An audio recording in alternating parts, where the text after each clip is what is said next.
Hi everybody, thanks very much for joining me today. I really do appreciate it. Well, right now we're camping in central Ontario. We've been here for a week. It's a beautiful fall day. And we've had about 8 weeks, 7-8 weeks in our Teardrop trailer so far this year.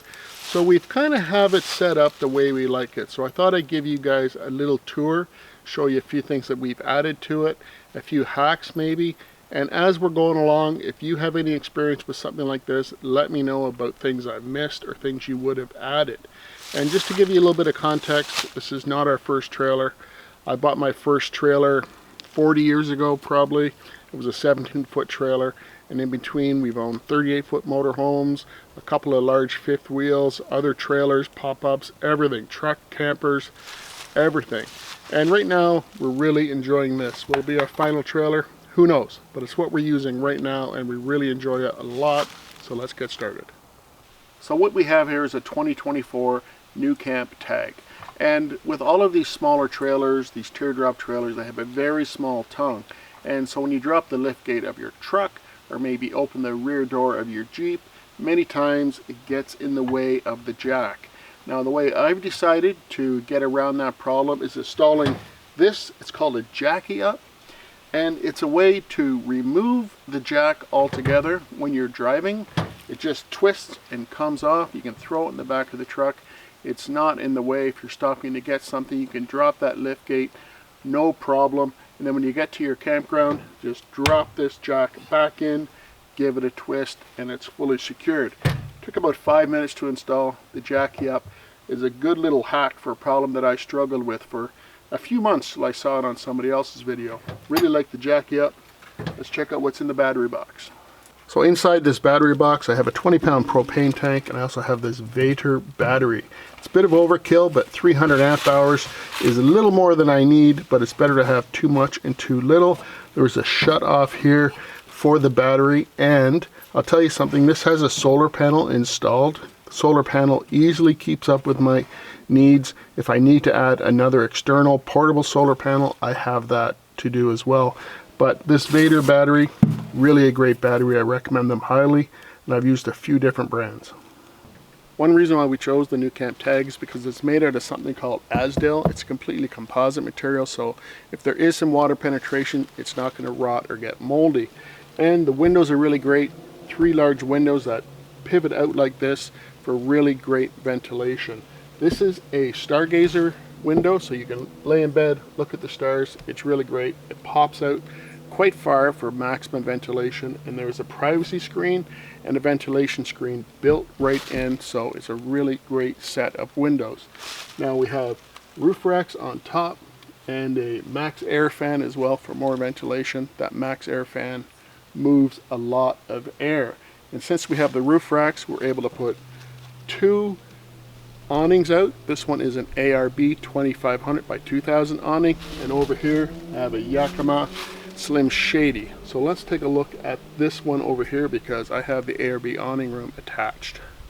So a key thing to get if you have a small trailer to increase your living space, one of these awning rooms. ARB ones really seem to fit the bill for us. 2500 by 2000, as I mentioned.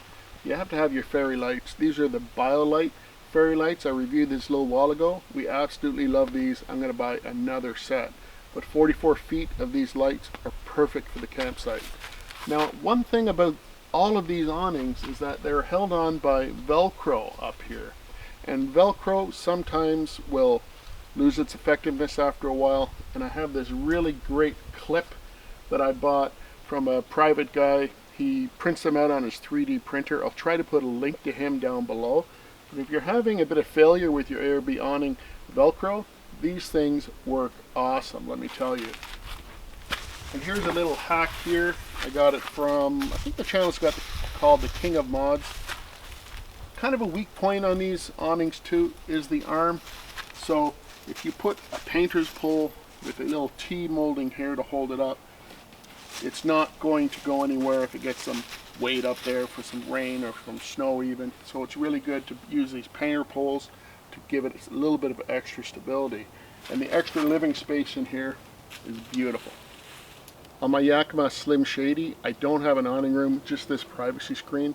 So let's take a look around this side. The Yakima Slim Shady is a really good awning, fits my Yakima roof rack beautifully. The only drawback is you can't get a room for it. It's 6.5 by 6.5. If anybody knows of a decent quality awning room that will fit the Yakima Slim Shady, let me know. Let's take a look inside now. It's tough to show the inside of this trailer, but I'll do my best because it is so small. But there's the headboard. It's a little bit smaller than a queen size bed in here. Lots of storage in the headboard, places to charge up your devices.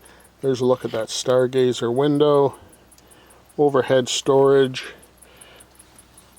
And if we can look to where the footboard is, there's room for a TV, more storage, heater, and an air conditioner, believe it or not. But we find the Max Air fan does about all we need to do for ventilation. It's small but extremely comfortable, and again, lots of ventilation with all of these windows. So this monstrosity at the back of the trailer is called a Euramax 10x10 shelter. It pops up, you know those style, they just pop up really quickly, and it is amazing because in the back we have a clamshell galley kitchen. It gives us excellent protection from the elements. Let's check this out. If you have like a clamshell galley kitchen like we have, one of these 10x10 pop-up shelters works perfectly. I like the quality of this one from Euramax. It gives us lots of room to work in a dry environment, out of the wind or even out of the sun.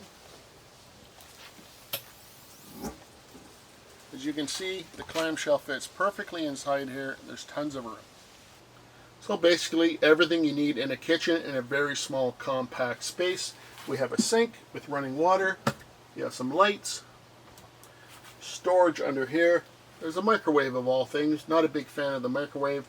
Presently I'm getting someone to build me a couple of drawers. So once that is here, it'll give us even more storage.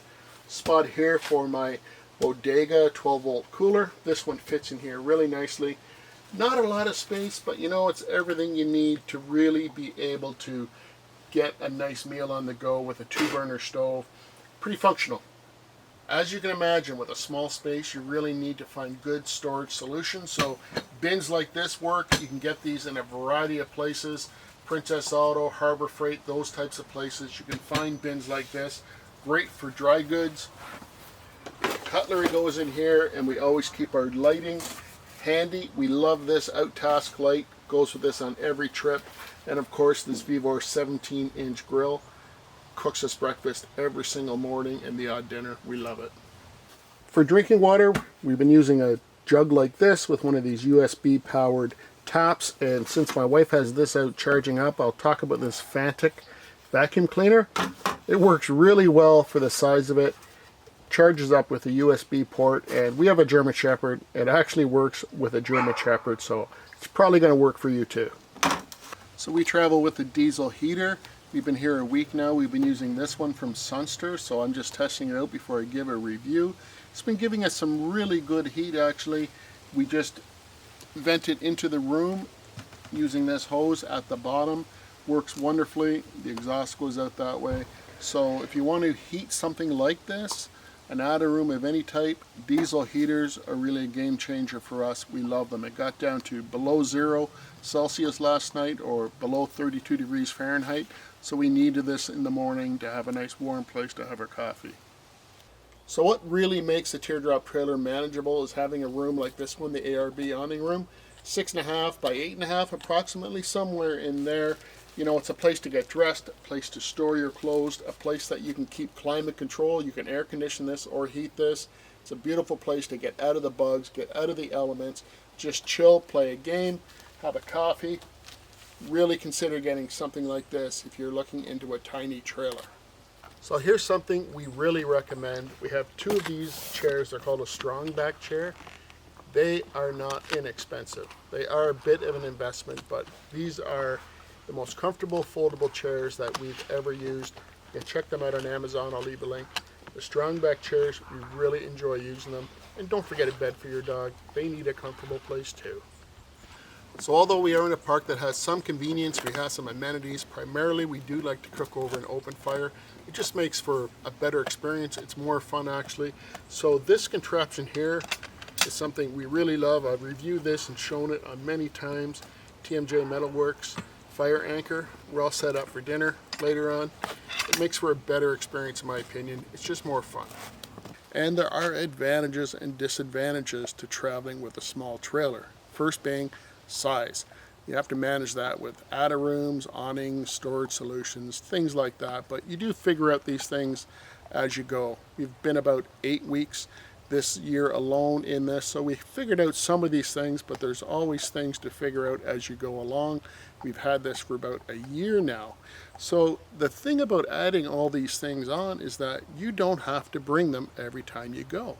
You can leave a lot of these things at home, just travel fast and light. So traveling like this does give you options. Another thing, when I'm traveling with this, my gas mileage does not change at all. I have a full-size truck with a V8, that's part of it, but the aerodynamic design of this trailer makes it super easy to tow. I don't even know it's there. My gas mileage does not move at all, so that's a really big advantage. And speaking of the size, when you get to camp, you can physically just pick this up, roll it around to finesse a spot. There actually are handles built into the front of it just for that purpose. 2 people can easily move this thing around on a campsite, and we've done that on a couple of occasions when you just have to have it in exactly the right spot.